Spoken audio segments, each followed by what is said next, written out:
Before I get started, I'd like to acknowledge the help from my collaborators at the Technical University of Munich, Alexander Schur and Stefan Gunenmann. That was one of those citations that Sam had up earlier. And then I would also thank the support of my PhD supervisor, Emily Brodsky, for following me in this adventure.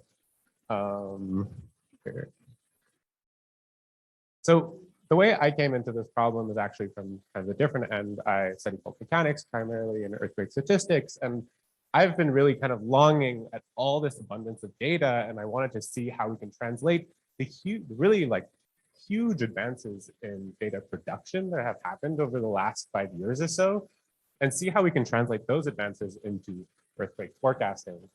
And that's the question I'll be asking today. Can we take data and really gain more insight out of it?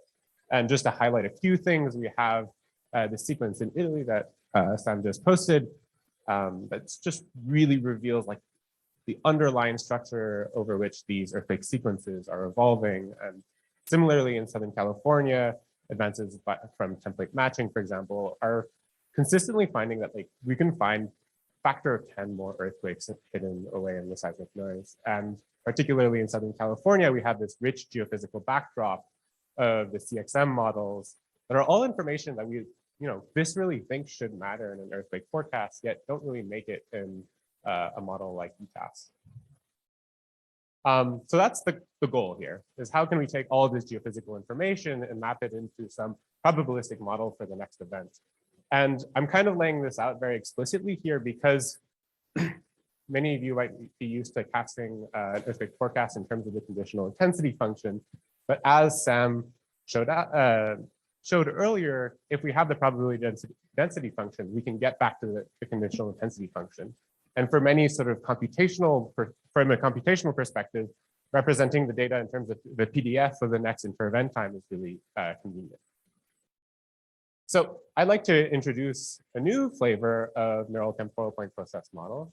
This is the recurrent earthquake forecast, shortened to recast.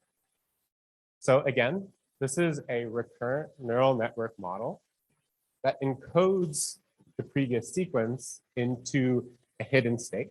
Again, this hidden state is some latent representation of the history of the sequence, but it's a fixed length vector that gets updated as each new observation comes in.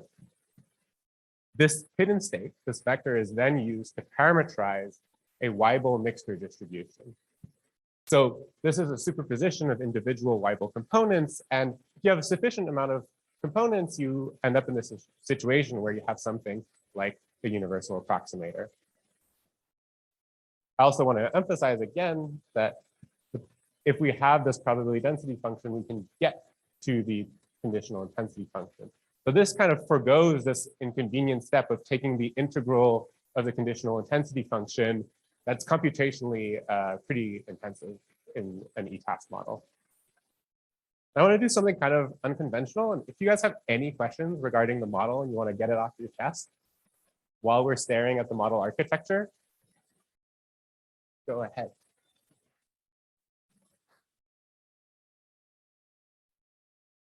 I also want to emphasize that by a machine learning standard, this is a very bare bones model architecture. It's an encoder, that's a GRU, and then it's a decoder that is a Weibull mixture distribution. Compared to your typical modern deep neural network architecture, this is really like the skinniest model that you can think of. And a lot of the model development was with that in mind. I was looking for a general purpose, minimalist model that can do what we expect out of an ETAS model. Yeah.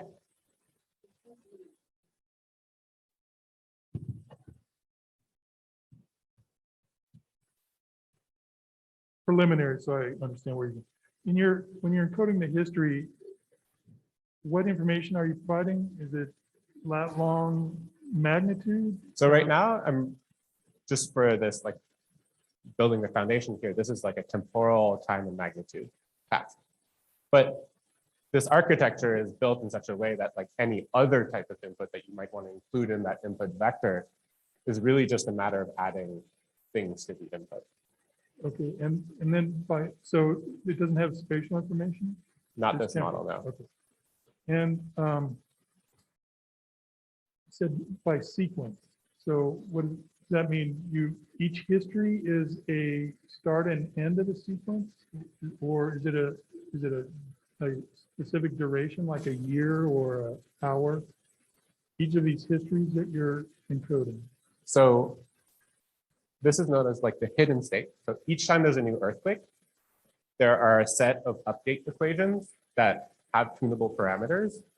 And there's different type of updates equations. And that's, I don't know if you've ever heard the words like LSTM or GRU. These are just different flavors of these update equations to this hidden state. And in turn, so the analogy that I kind of like is if you were like a statistical seismologist and you had a notebook, and you're trying to like keep all the information about a sequence on one page of your notebook, and then a new earthquake came, then you had to erase some things on your notebook and fill it with more relevant information. Very analogous to that exercise. And that's how memory flows through this model. And that's how you might be able to encode longer range dependencies. Any other questions? Okay. And I highlighted a few hyperparameters here. The context size is a sort of measure. It's the size of the hidden state, and it encodes like how much information you might be able to record in this model. The number of features is how you combine these into features, time, the magnitude, and anything else you might want to do. The number of Weibull distributions will tell you how flexible your model is. And then dropout rate is a form of regularization. Then finally, there are some choices in terms of like which flavor of RNN model you choose and the distribution. And I want to note here that we didn't do a ton of hyperparameter optimization for this. This is really performance that we're essentially seeing out of the box. As Sam pointed out, using an RNN network gives you a growth in computational complexity that is linear instead of quadratic. And this might not seem like a huge deal, but it has really practical implications when we're looking at these modern new earthquake catalogs that are, tens of thousands, hundreds of thousands, or maybe even millions of events. And we've done our own work to kind of improve the computational efficiency of the bare bones vanilla ETAS model by implementing it with GPU and PyTorch and throwing it on a cluster. But like, these are really like band-aid solutions to a fundamental problem. It's really hard to get away from a quadratic growth in computational complexity. That's all well and good, but it's not entirely obvious that this is a task that's very well suited for machine learning. In fact, we all know that earthquake catalogs are really stochastic. So there's very few large events that tend to have a big disproportionate impact in the earthquake catalog, and they're extremely clustered, and we might expect that they're long range dependencies. These are all things that are really not ideal when you're trying to do a task like machine learning. But if we can overcome all of these effects, perhaps there's something more in the earthquake catalogs to find. So much like Sam, we run these experiments, we regenerate a set of synthetic catalogs and see whether we can recover some of the characteristics of these synthetic catalogs in an out-of-sample test set. So the generating model is an ETAS model, and then we run the ETAS model and the recast model head-to-head and compare, the underlying conditional intensity function, and also the aggregate goodness of fit on the test set. And we see that, like, obviously we can't beat the performance of the ETAS model because it is the generative model, but we really approach that sort of limit in expectation. And this is quite an astonishing result to me because this is not a very complex function that is not necessarily easy to model with a neural network model. So the first conclusion here is that this recast model is able to successfully approximate a very specific point process. So we took this general purpose model and we were able to do something very specific with it. Now with real earthquake catalogs, we expect that there might not just be the ETAS information in that catalog. And in fact, we find that for a suite of earthquake catalogs, the recast model outperforms ETAS. And I wanted to dig into that result a bit more. So what I'm showing here is that the improvements really are a function of the size of the catalog. As we get larger and larger catalogs and allow more and more history, so unlike Sam, we actually increase the amount of history available to the models. And as we give more and more events to the recast model relative to the ETAS model, we get these disproportionately better results. So the conclusion of the slide is really that for modern large earthquake catalogs, this is where we're seeing these machine learning approaches outshine the vanilla ETAS model.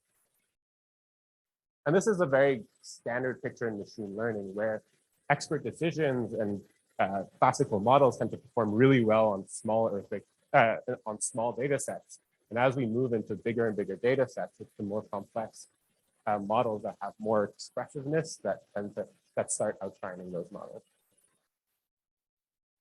And I want to emphasize that this is not just one earthquake catalog that I chose, but in fact, for every catalog we selected, the San Jacinto Fault, the Southern California Data Center catalog, and subregions of the PTM catalog, we consistently find that we get better performance with the recast model in terms of this temporal forecasting task.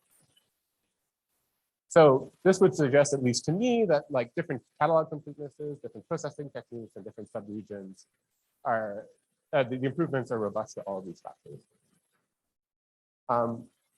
So what about this extended earthquake task? So what if we don't want to just measure goodness of fit, but rather we want to be able to simulate catalogs? This is where these decisions about measuring the probability density function instead of the conditional intensity function really pay off.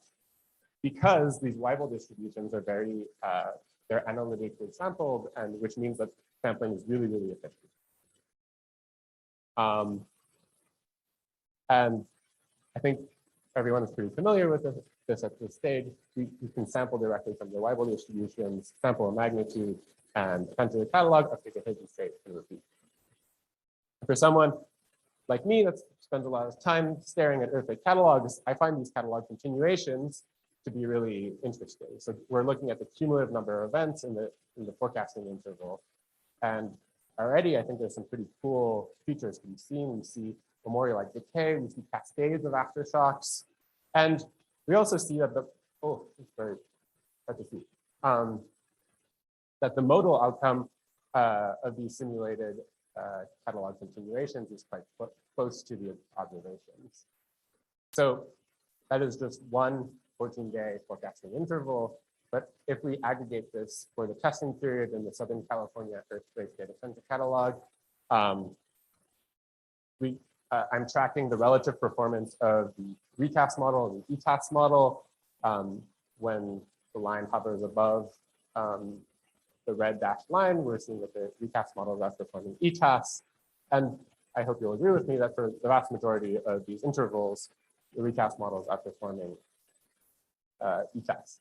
And quite notably, we have these markers shooting straight up during the retest sequence, and that's because for this pre-trained ETAS model, where we're not like training right up to the day of the earthquake sequence, the ETAS model is not generating any simulations that are within the realm of observed outcomes.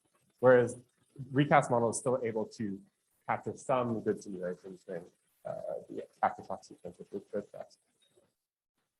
So my second conclusion here is that for all the catalogs we tested, recast is pretty robustly finding improved performance. And in extended forecasts, we also see similar improvements. So this is essentially my concluding slide, that I hope I've demonstrated that introducing neural networks in this forecasting task is really stands to complement current statistical forecasts. The code is available. Feel free to play around, and hopefully I've done you proud in terms of making it really easy to play around with. And I think this really scratches the tip of what can be done with neural network approaches. And this is really where we can very seamlessly introduce new geophysical input into the forecast. And similarly, I've presented a task that is forecasting the timing, but as we've seen before, it's really not a huge change to the model architecture to have different forecasting targets. And With that, I just want to provide a broad outlook that might be able to guide some of the discussion in terms of the role of machine learning in earthquake forecasting. And I've outlined some of the opportunities here, and I really think it's about the flexibility of being able to quickly iterate between new data and forecast performance. I think there's some real pitfalls in understanding what these new earthquake catalogs bring to the table. I think there's some pathologies that exist in there in terms of catalog completeness and the magnitude estimation. I think another big issue that's been brought up over and over again is that, particularly for practitioners of machine learning, there's a moving target in terms of what to benchmark against. And I think I want to really reiterate that having some benchmarks available to not have a lot of development to reproduce the work that has already been done would be really, really useful. Yeah, I'm just going to leave this up, and I think hopefully people can latch on to specific elements here